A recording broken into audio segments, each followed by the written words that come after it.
Thank you, Mr. Chairman. Mr. Stumpf, the Wells Fargo Vision and Values Statement, which you frequently cite, says, quote, "We believe in values lived, not phrases memorized. If you want to find out how strong a company's ethics are, don't listen to what its people say, watch what they do." So let's do that. Since this massive years-long scam came to light, you have said repeatedly, quote, "I am accountable." But what have you actually done to hold yourself accountable? Have you resigned as CEO or chairman of Wells Fargo? The board, I serve at Have you resigned? No, I've not. All right. Have you returned one nickel of the millions of dollars that you were paid while this scam was going on? Well, first of all, this was by 1% of our people. That's not my question. My question is about responsibility. Have you returned one nickel of the millions of dollars that you were paid while this scam was going on? The board will take care of that. Have you returned one nickel of the money you earned while this scam was going on? And the board will do... I will take that as a no then. Have you fired a single senior executive? And by that, I don't mean a regional manager or a branch manager. I'm asking about the people who actually led your community banking division or your compliance division. We've made a change in our regional to lead our regional bank. I just said, I'm not asking about regional managers. I'm not asking about branch managers. I'm asking if you have fired senior management, the people who actually led community banking division, who oversaw this fraud, or the compliance division that was in charge of making sure that the bank complied with the law. Carrie Toll said... Did you fire no. any of those people? No. Okay. So you haven't resigned. You haven't returned a single nickel of your personal earnings. You haven't fired a single senior executive. Instead, evidently, your definition of accountable is to push the blame to your low-level employees who don't have the money for a fancy PR firm to defend themselves. It's gutless leadership. In your time as chairman and CEO, Wells has been famous for cross-selling, which is pushing existing customers to open more accounts. Cross-selling is one of the main reasons that Wells has become the most valuable bank in the world. Wells measures cross-selling by the number of different accounts a customer has with Wells. Other big banks average fewer than 3 accounts per customer, but you set the target at 8 accounts. Every customer of Wells should have 8 accounts with the bank. And that's not because you ran the numbers and found that the average customer needed 8 banking accounts. It is because, quote, 8 rhymes with great. This was your rationale right there in your 2010 annual report. Cross-selling isn't about helping customers get what they need. If it was, you wouldn't have to squeeze your employees so hard to make it happen. No, cross-selling is all about pumping up Wells' stock price, isn't it? No, cross-selling is shorthand for deepening relationships. We only do well... Let me stop you right there. You say no? No? Here are the transcripts of 12 quarterly earnings calls that you participated in from 2012 to 2014, the 3 full years in which we know this scam was going on. I'd like to submit them for the record, if I may, Mr. Chair. Thank you. These are calls where you personally made your pitch to investors and analysts about why Wells Fargo is a great investment. And in all 12 of these calls, you personally cited Wells Fargo's success at cross-selling retail accounts as one of the main reasons to buy more stock in the company. Let me read you a few quotes that you had. April 2012, quote, "We grew our retail banking cross-sell ratio to a record 5.98 products per household." A year later, April 2013, quote, "We achieved record retail banking cross-sell of 6.1 products per household." April 2014, quote, "We achieved record retail banking cross-sell of 6.17 products per household." The ratio kept going up and up, and it didn't matter whether customers used those accounts or not. And guess what? Wall Street loved it. Here is just a sample of the reports from top analysts in those years, all recommending that people buy Wells Fargo stock in part because of the strong cross-sell numbers. And I'd like to submit them for the record. Without objections. Thank you, Mr. Chair. So when investors saw good cross-sell numbers, they did while this scam was going on. That was very good for you personally, wasn't it, Mr. Stumpf? Do you know how much money, how much value your stock holdings in Wells Fargo gained while this scam was underway? Well, first of all, it was not a scam. And cross-sell is a way of deepening relationships. When customers We've been through this, Mr. Stumpf. I asked you a very simple question. Do you know how much the value of your stock went up while this scam was going on? It's all of my compensation is in our public Do filing. you know how much it was? It's all in the public filing. Oh, you're right. It is all in the public records because I looked it up. While this scam was going on, you personally held an average of 6.75 million shares of Wells stock.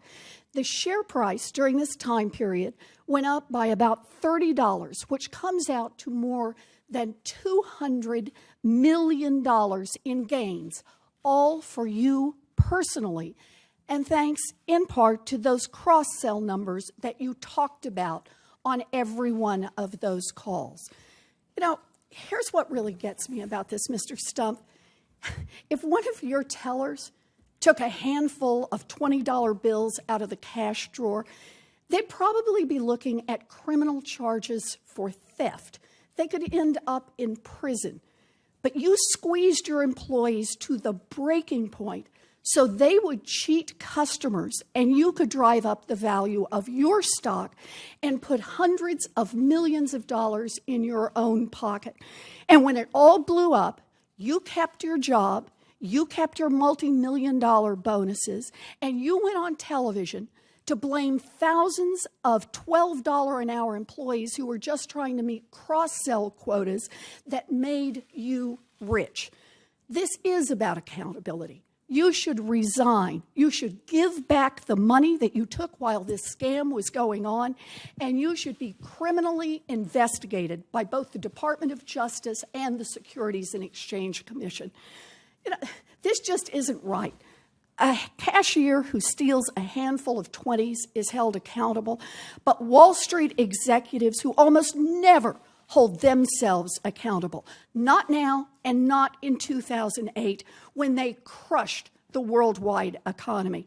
The only way that Wall Street will change is if executives face jail time when they preside over massive frauds. We need tough new laws to hold corporate executives personally accountable, and we need tough prosecutors who have the courage to go after people at the top. Until then, it will be business as usual. And at giant banks like Wells Fargo, that seems to mean cheating as many customers, investors, and employees as they possibly can. Thank you, Mr. Chair. Mr. Stumpf, as you know, some of my colleagues and I sent you a letter last week about the board's plans to claw back compensation from senior executives who were responsible for overseeing this scam. Wells Fargo provided us with a response yesterday. I noticed that although we sent the letter to you, that the response actually came from somebody else in the company, which I guess is another example of holding yourself accountable.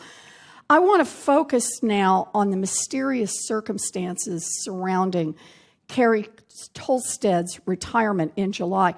As you know, Ms. Tolsted ran the community banking division, the division where this scam occurred, for the entire time that the scam took place.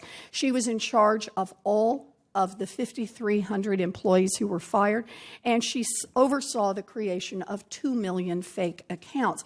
Now, in July of this year, just 2 months before the settlement was announced, and before those facts became public, Ms. Tolsted retired at age 56.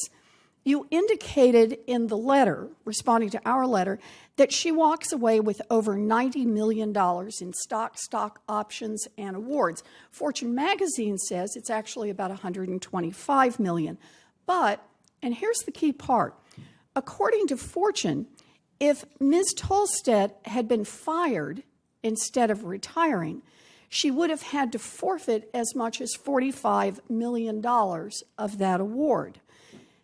Mr. Stumpf, the response to our letter confirms that you knew of this scandal before Ms. Tolstead retired. It said, and this is from your letter, quote, senior management and the board were aware of the pending litigation, investigation, and discussions with our regulators relating to sales practices when Ms. Tolstead indicated her decision to retire.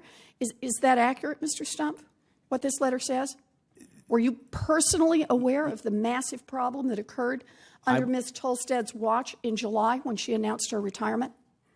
I was aware of that. We were involved in discussions with the city attorney, the OCC, and the CFPB, yes. So you had some indication there was a massive problem. We had some indication that we had 1% of our people who were doing the wrong thing. Also known as a massive problem. Well, if you knew this, did you consider firing Ms. Tolstead before she retired? Well, at the time, she was reporting to our president and chief operating officer. It's a simple question. No, you knew there was a problem. Did you consider firing her? No, because of her full... Seriously? You found out that one of your divisions had created 2 million fake accounts, had fired thousands of employees for improper behavior, and had cheated thousands of your own customers, and you didn't even once consider firing her ahead of her retirement? Well, in fact, when I look at her full body of work, and I look at the customer loyalty improvement and the customer service improvement. Are you sure that those were not fake? All the work that was done, she chose to retire. And I'd also like to make one other comment because you made the... No, I'm just on this. You never considered firing her. So now Ms. Tolstead has apparently retired, but is also staying with the firm through the end of the year. And in the response to our letter, you state, or the person writing it states, quote, Ms. Tolstead is eligible to be considered for a 2016 annual incentive award. An incentive award for doing a great job in 2016? Mr. Stumpf, that is unbelievable. You are the chairman of the board and the CEO.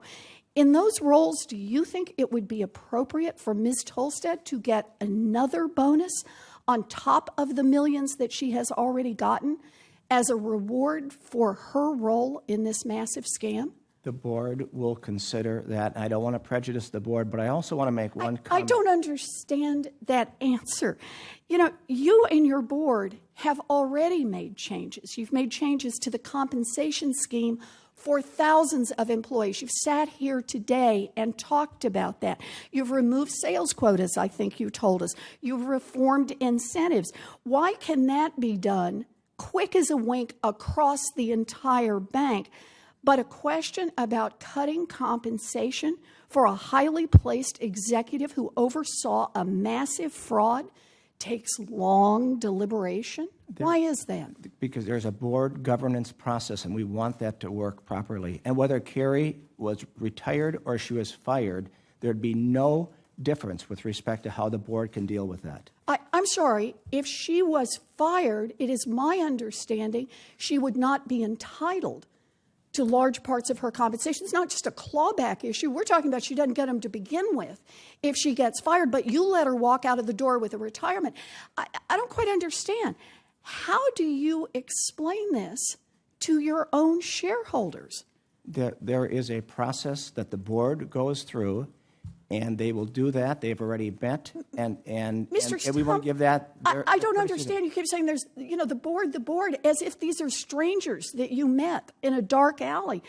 Under the bylaws of Wells Fargo, and I'm quoting here, the chairman shall preside at all meetings of the board. And you were able to make changes. Why can you not make a change here? I'm not on the Human Resources Committee of the board. They have their own governance and structure. We want that to proceed in the process in which we have. All right. So we'll do this your way. Our letter asked a number of questions about clawbacks of Ms. Tolstead's and other executives' pay, including yours. Mm-hmm. Wells Fargo's answer to our letter was just basically you punted. that the decision would be up to the board, the same punt you've given here. So you're the chairman of the board. Let me ask it this way. Will you personally support clawing back all or part of Ms. Tolsted's pay? I'm not going to, in any way, try to influence or prejudice the board as they do their deliberation. So you have absolutely no opinion on this? I'm not going to opine on that. You're not going to opine on it. You're going to say, get out there, defraud, cheat, lie, steal, and I have nothing to say about whether or not you ought to still be getting your bonus. I've never said, and we'd never say as our company, go out there and do any of those things. We try to do the right thing But you every say day. if you do them, you can count on Chairman Stumpf not to stand up and say you shouldn't get your incentive bonus. The board has a process, and I think you started this whole thing by saying, don't tell me what you say, tell me what your actions are. And your actions are, people do this, and you're not going to take a single step to shut it down. So I guess I can ask this question again. Will you personally support clawing back any or all of the pay for the person in charge of compliance, someone we haven't talked about much today, the person who is supposed to be responsible to make sure that the bank is following the law? Will you have any recommendation about that person? I'm going to have the board do their process. You are going to have no recommendation at all, ever, at any point in this process? Whatever the board accepts, and whatever they do, I will accept and I will support. You are not passive here. If you have nothing to do, then what are you doing serving as chairman of the board? If you have no opinions on the most massive fraud that has hit this bank since the beginning of time, how can it be that you actually get to continue to collect a paycheck for being chairman of the board? Well, first of all, I disagree with the fact this is a massive fraud. But secondly, the board will do their work, and I'm not going to prejudice their work. And I'll accept whatever they come up with, and I will be supportive. You know, you accepted all along as this fraud built up, this massive fraud. You accepted all of the performance bonuses based on the cross-selling that is at the heart of this. You watched your own stock go up by more than $200 million based in part on exactly this massive fraud. You got out and you pumped it to Wall Street, and you said to Wall Street, hey, we are doing such a great job cross-selling here at Wells Fargo. You should tell everybody to buy our stock. And now you turn around and say, I shall remain passive and simply accept what Wells Fargo wants to do. You know, in 2008, Wall Street promised change, but it looks like it is business as usual. A giant bank cheats the little guys, and the executives line their own pockets. Mr. Stumpf, you make it clear that Wall Street won't change until we make it change. Thank you, Mr. Chair.